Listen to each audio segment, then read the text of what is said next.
GK sheet number 9. Most common fuel used in nuclear power plant. तो nuclear power plant में जो सबसे common fuel है वो होता है यूरेनियम। आपको पता है न्यूक्लियर पावर प्लांट में होता क्या है और एनर्जी कैसे प्रोड्यूस होती है? न्यूक्लियर रिएक्शन में क्या होता है, uranium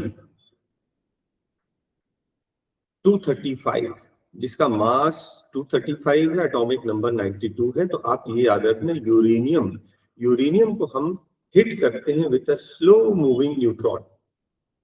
slow moving neutron uranium को हिट करके फिर वो क्या करता है, न्यूट्रॉन को एब्जॉर्ब कर लेता है। न्यूट्रॉन को एब्जॉर्ब करने के बाद वो बन जाता है अनस्टेबल। अनस्टेबल होने के बाद वो दो टुकड़े में टूट जाता है, क्रिप्टॉन और बेरियम। क्रिप्टॉन और बेरियम में टूट जाता और साथ में हमें आगे देता है 3 और न्यूट्रॉन्स। कितने न्यूट्रॉन्स भूल गए? 3 न्यूट्रॉन। अब ये जो 3 न्यूट्रॉन्स हैं ये आगे जाकर 3 यूरेनियम को हिट कर सकते हैं, ठीक है। और 3 यूरेनियम को हिट करेंगे तो इनमें से 3 3 3 सभी से 3 3 3 मतलब इस लेवल में 9 न्यूट्रॉन्स निकलेंगे। सबसे पहले देखना 1 न्यूट्रॉन को हिट किया हमने यूरेनियम से, तो उससे निकले कितने? 3 न्यूट्रॉन्स। फिर 3 न्यूट्रॉन्स 3 यूरेनियम को हिट करेंगे तो कितने न्यूट्रॉन्स? 9 न्यूट्रॉन्स। 9 न्यूट्रॉन्स फर्दर जो हिट करेंगे तो 27 इंटू 3 इंटू 3 चलता रहेगा।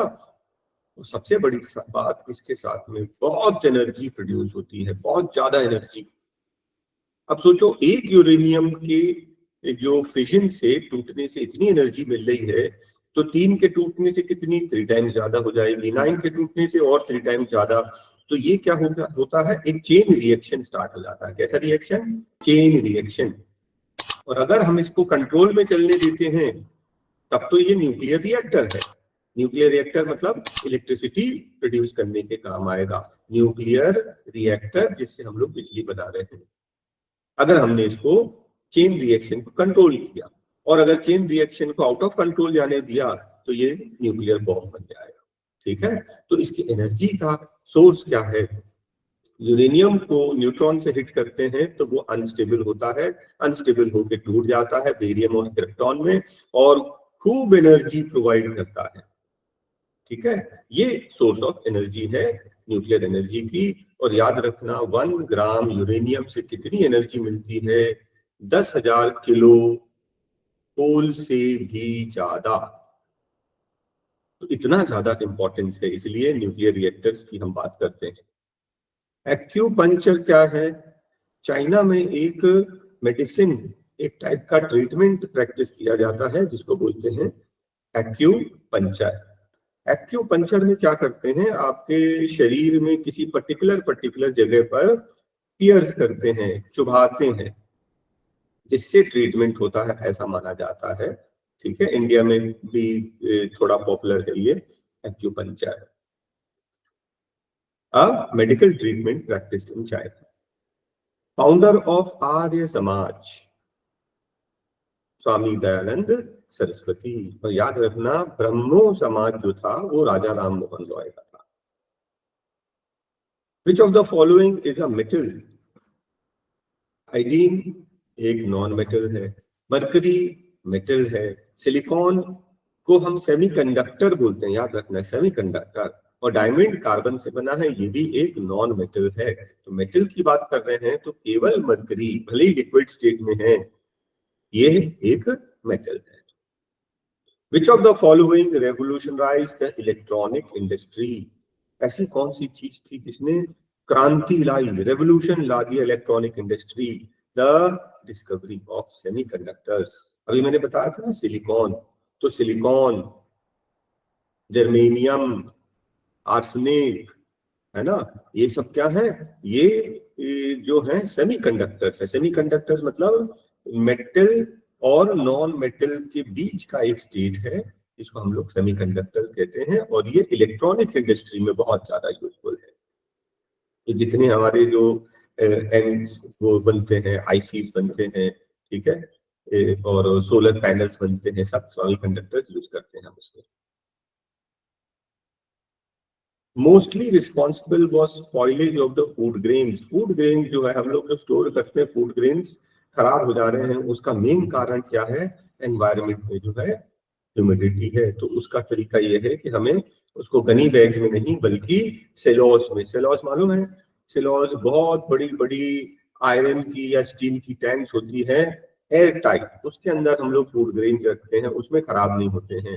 अदरवाइज हम गनी बैग्स में रख के हम लोग ने वेयर हाउस में स्टोर कर दिया और एयर टाइट नहीं है, तो ह्यूमिडिटी हमारे एटमॉस्फेयर में, जिससे जो फूड ग्रेन्स खराब हो जाते हैं। कौन सा ऐसा डिजीज है जो इंसेक्ट बाइट से नहीं होता? तो आपको मालूम है कि मलेरिया तो मस्किटो के बाइट से होता है ना? Female Anopheles mosquito. प्लेग जो है वो कोई कीड़ा मरता है, कोई छोटे जानवर जैसे चूहा मर गया तो उसके जो पिस्सू है वो हवा में रहते हैं और कोई वो काट लेते हैं, तो ये भी बाइट से हो रहा है। डेंगू भी किससे होता है? फीमेल एंडीज, ये फीमेल एनोफिलिस है, ये फीमेल एंडीज मस्किटो डेंगू के उससे काटने से होता है। ये सब तो किसी के काटने से हो रहा। कौन सा जो है इंसेक्ट बाइट से नहीं होता? Arthritis. Answer is fourth option. Heredity character किससे ट्रांसफर होता है one generation to another generation? आपको मालूम होगा जीन्स बोलते हैं, बहुत बोलते हैं जीन्स। जीन्स किसके अंदर होता है? क्रोमोसोम्स के अंदर। प्योरेस्ट फॉर्म ऑफ वाटर, जब बारिश होती है ना, बादल जब बनता है तो उसमें प्योर वाटर होता है, वाटर वेपर। जब वो बरसता है तब भी प्योर वाटर होता है, लेकिन जब वो नीचे गिरता है ना तो एनवायरनमेंट की जो डस्ट है, पॉल्यूटेंट गैसेज, उससे मिक्स होके वो प्योरेस्ट नहीं रह जाता। तो रेन वाटर प्योरेस्ट नहीं रह गया। रिवर वाटर जो है वो जमीन से बह के आ रहा, बहुत सारे मिनरल्स हो गए। ओशन वाटर में भी बहुत सारे मिनरल्स हैं क्योंकि ये रिवर का वाटर ही वहां चला जा रहा है। Distilled water is the purest form of water. Distilled water कैसे करते हैं? हम किसी बर्तन में पानी ले लिया, उसको हमने हीट किया, उसकी जो भाप निकली, भाप को हमने ठंडा कर लिया और उसकी जो बूंद बूंद जो है हमको मिल गई, ये है डिस्टिल्ड वाटर, प्योर वाटर। इसमें कोई भी इम्प्योरिटी नहीं होती। ठीक है, डिस्टिल्ड वाटर कहाँ काम आएगा? बैटरी में काम आएगा। ठीक है, कार बैटरी। और उसके अलावा आपको डिस्टिल्ड वाटर इंजेक्शन में काम आता है, कुछ ड्राई इंजेक्शन होते हैं उसमें डलते हैं। Which river flows in the Arabian sea? तो आपको मालूम है अरेबियन सी मतलब कहाँ? यहाँ। ठीक है ना? तो आपको मालूम है कि इंडिया की सारी रिवर जो है राइट की तरफ जाती है, केवल एक दो, नर्मदा नदी एक बड़ी नदी है जो लेफ्ट की तरफ जाती है, अरेबियन सी में जाके मिलती है। तो नर्मदा रिवर, उसके साथ में एक और छोटी रिवर है और नर्मदा के थोड़ी दूर पर पैरेलल चलती है, लेकिन ये छोटी नदी है ताप्ती। ये दोनों ही अरेबियन सी में जाके मिलते हैं। ठीक है, तो आंसर इसमें ताप्ती तो है नहीं, Narmada. Cheapest source of energy, कौन सा है चीपेस्ट सोर्स? भाई हाइड्रोइलेक्ट्रिक पावर, हाइड्रोइलेक्ट्रिक एनर्जी के लिए हमें डैम बनाना पड़ता है, डैम, है ना? नदी बह रही है, उसके ऊपर एक बांध बांधना पड़ता है, बहुत महंगा प्रोजेक्ट है। न्यूक्लियर एनर्जी के लिए न्यूक्लियर पावर प्लांट लगाना पड़ता है, बहुत महंगा प्रोजेक्ट है। थर्मल पावर एनर्जी के लिए थर्मल पावर प्लांट लगाना पड़ता है। सोलर एनर्जी के लिए कुछ नहीं करना, सोलर पैनल ला के रख देना, बस बिजली बनने लगेगी। तो चीपेस्ट सोर्स, सबसे चीप जो है सोलर एनर्जी। तोडल मल किसके राज में थे? अकबर। ठीक है, क्या थे ये? फाइनेंस मिनिस्टर थे और इन्होंने लैंड रेवेन्यू में रिफॉर्म्स लाए थे। मतलब इनने बहुत अच्छे से स्टडी किया कि कौन सी जमीन ज्यादा उपजाऊ है, कौन सी कम कम, कहाँ पर ज्यादा टैक्स लेना है, कहाँ पर कम, ये पूरा उनने डिटेल में स्टडी किया और बुक्स में लिखा भी है टोटल। कम्युनिस्ट जो है मैनिफेस्टो, ये किसने लिखा है? कार्ल मार्क्स, बहुत पॉपुलर है कार्ल मार्क्स। कम्युनिस्ट सोच जो है वो इनकी विचारधारा है। इनमें से कौन सा एंटीबायोटिक है? सेप्टोमाइसिन एक एंटीबायोटिक है। एंटीबायोटिक मतलब जो बैक्टीरियल इन्फेक्शन, याद रखना, जो बैक्टीरिया से जो इन्फेक्शन हो रहा है उसका इलाज करेगा ये। वायरल इन्फेक्शन का इलाज नहीं करेगा, है ना। कौटिल्य का अर्थशास्त्र, कौटिल्य किसको बोलते हैं? चाणक्य को बोलते हैं ना। तो उनने एक बुक लिखी थी अर्थशास्त्र। अर्थशास्त्र किस बारे में था? स्टेट क्राफ्ट, राजनीति। Which of the following is the first person to explore north pole? North pole में पहुंचने वाले पहले पर्सन रॉबर्ट पीरी।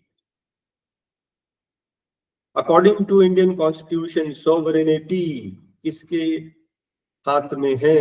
जनता।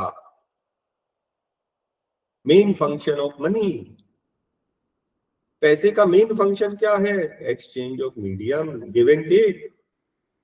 भाई मुझे मुझे शर्ट खरीदनी है, मैं दुकानदार से शर्ट लूंगा और मैं पैसे, मनी उसके बदले में पैसे दे दूंगा, मीडियम ऑफ एक्सचेंज। और जब पैसे नहीं होते थे तो बार्टर सिस्टम होता था। वो मुझे शर्ट दे रहा तो मैं उसको बदले में कुछ दूंगा, तो मैं उसे शिक्षा दे रहा हूँ, है ना। तो कुछ बार्टर होता था। और मनी में कोई दिक्कत नहीं, हमारे पास लौटाने के लिए कुछ नहीं है, पैसे दे दो, बात खत्म हो गई। तो मेन जो है medium of exchange. First Indian woman to swim across English channel, Aarti, Aarti Gupta. Megasthenes एक ग्रीक एम्बेसडर था। कहां से आया था? ग्रीस से। ग्रीक एम्बेसडर था। किसके कोर्ट में आया था? चंद्रगुप्त मौर्य। डब, तो आपने देखा होगा डब, अक्सर डब को दिखाते हैं, है ना। वो पीस का सिंबल है, शांति। एल्बर्ट आइंस्टीन को नोबेल प्राइज मिला है किस चीज के लिए? Theory of relativity, theory of relativity. Birth of Napoleon किस जगह से, किस आइलैंड से एसोसिएटेड है? क्रोशिया। तो नेपोलियन बोनापार्टा कौन था? ये फ्रेंच किंग था, समझ लीजिए, है ना। फ्रेंच, फ्रांस का आखिरी, और एक तरह से ऑटोक्रेटिक रूलर था, है ना। लोगों को लगता था कि बहुत अच्छा इंसान है, बाद में पता चला कि ये भी जो है वो बाकी राजाओं जैसा ही निकला, है ना। जो दूसरे किंगडम पे हमला करता है और अपने भाई भतीजों को फायदा पहुंचाता है, केवल जनता की ज्यादा फिक्र नहीं है। तो नेपोलियन की लड़ाई हुई किससे? फ्रांस की हमेशा लड़ाई किससे चलती थी? इंग्लैंड से लड़ाई चलती थी। आखिरी जो लड़ाई थी वो, उसमें नेपोलियन जो है उसकी बहुत बुरी हार हुई, है ना। और उसको भेज दिया गया कहाँ? सेंट हेलेना, एक आइलैंड है जहां पर उसको बाकी जीवन रहा और वहां पे उसकी मृत्यु हो गई, ठीक है। लेकिन उसका बर्थ कहाँ हुआ था? क्रोशिया। लाइट ईयर क्या होता है? Distance travelled by light in 1 year. एक साल में जो लाइट ट्रेवल करती है, ठीक है, आपको मालूम है लाइट की स्पीड कितनी है? 3 × 10⁸ मीटर पर सेकेंड, ठीक है, एक सेकेंड में। इंटू 60 करोगे तो 1 मिनट में हो जाएगा, इंटू 60 करोगे तो 1 आवर में हो जाएगा, है ना। उसको फिर इंटू 360 करोगे, एक दिन का हो जाएगा। फिर इंटू 365 करोगे तो 1 साल का होगा। इस तरह मल्टीप्लाई करने के बाद जो डिस्टेंस आएगा उसको बोलते हैं लाइट ईयर। और एक और चीज होता है एस्ट्रोनॉमिकल यूनिट। एस्ट्रोनॉमिकल यूनिट वो होता है डिस्टेंस बिटवीन अर्थ एंड सन। तो अर्थ और सन के बीच के डिस्टेंस को एस्ट्रोनॉमिकल यूनिट कहते हैं, जबकि light year is the distance travelled by light in 1 year. फिर से देखो, ये 1 सेकेंड में है, इंटू 60 मल्टीप्लाई करोगे तो मिनट हो जाएगा, इंटू 60 मल्टीप्लाई करोगे तो आर हो जाएगा, इंटू 24 करोगे तो एक दिन में, इंटू 365 तो 1 साल। इंडियन इकोनॉमी, हमारी इंडियन इकोनॉमी मिक्स्ड इकोनॉमी है, ना सोशलिस्ट ना कैपिटलिस्ट। सोशलिस्ट मतलब सबको बराबर का अधिकार, है ना। कैपिटलिस्ट मतलब पूंजीवाद। तो हमारे यहाँ दोनों है, हमारे यहाँ पब्लिक सेक्टर भी है और प्राइवेट सेक्टर भी है ना। पब्लिक सेक्टर जैसे BSNL है, रेलवेज है, पब्लिक सेक्टर। उसके अलावा प्राइवेट भी है, अंबानी है, अडानी है, टाटा है, ठीक है। रफी अहमद किदवई किससे रिलेटेड थे? Agriculture research. तो Rafi Ahmed awards research, agriculture research के लिए दिया जाता है। किसी चीज की प्राइस किस पर डिपेंड करती है? डिमांड एंड सप्लाई, है ना। सप्लाई कम, सप्लाई और डिमांड, है ना। जितना ज्यादा डिमांड होगा उतना ज्यादा उसकी प्राइस हो जाएगी। सप्लाई एंड डिमांड पर प्राइस डिटरमिन करता है। Study of fungi, mycology. इनमें से किसने इंडिया का कैपिटल कलकत्ता से दिल्ली शिफ्ट किया था? Lord Hardinge two, Lord Hardinge two. Last Mughal ruler Bahadur Shah Zafar two, ठीक है, क्योंकि इसके पहले भी मुगल शासक थे जिनका नाम बहादुर शाह था, तो हम बहादुर शाह जफर टू बोलते हैं। विंटर रेन्स कॉज्ड इन मद्रास, ठीक है ना। तो हमने लास्ट क्लास में पढ़ा था नॉर्थ ईस्ट। विंटर रेंज जो है इंडिया में, देखिए रेंज ऐसे जाता है ना। ये मॉनसून सीजन में जून में जो आता है ऐसा, क्या है ये हो गया साउथ ईस्ट, और जो लौटता है ऐसे आता है north east. First metal used by main, सबसे पहला स्टोन एज के बाद जो पहला मेटल जो यूज किया है वो है आयरन। अली अकबर खान फेमस सरोद वादक है। इंडिया का सबसे बड़ा hydro power plant Bhakra Nangal. India का सबसे लार्जेस्ट डैम बोल सकते हैं, सबसे ज्यादा बिजली यहाँ बनती है, हाईएस्ट ग्रेविटी डैम भी है भाखड़ा नंगल। वर्ल्ड की सबसे बड़ी democracy India. Mountbatten partition of India, ये बुक किसने लिखी है? Dominique Lapierre and Larry Collins. Dominique Larry नाम याद है। Which of the following planets has maximum satellite? सबसे ज्यादा सैटेलाइट किसके हैं? सैटर्न के, और सबसे ज्यादा रिंग्स भी हैं। हाँ, इसके सबसे ज्यादा रिंग्स भी हैं और सबसे ज्यादा सैटेलाइट्स भी हैं सैटर्न। सबसे ज्यादा बुद्धिस्ट किस स्टेट में है? Answer is Maharashtra. कागज से कन्वस, ये पोयम, कलेक्शन ऑफ पोयम है, ये किसने लिखा है? अमृता प्रीतम।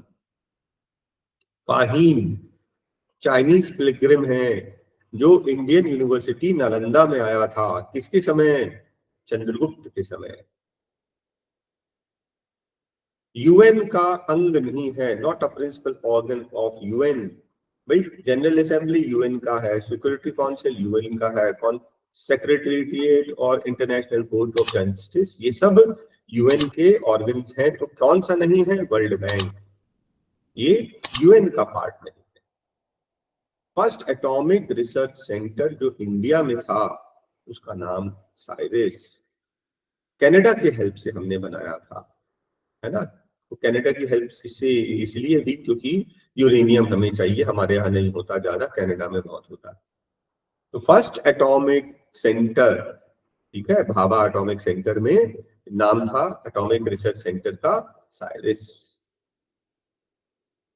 जीसस क्राइस्ट का बर्थ प्लेस बेथलेहम।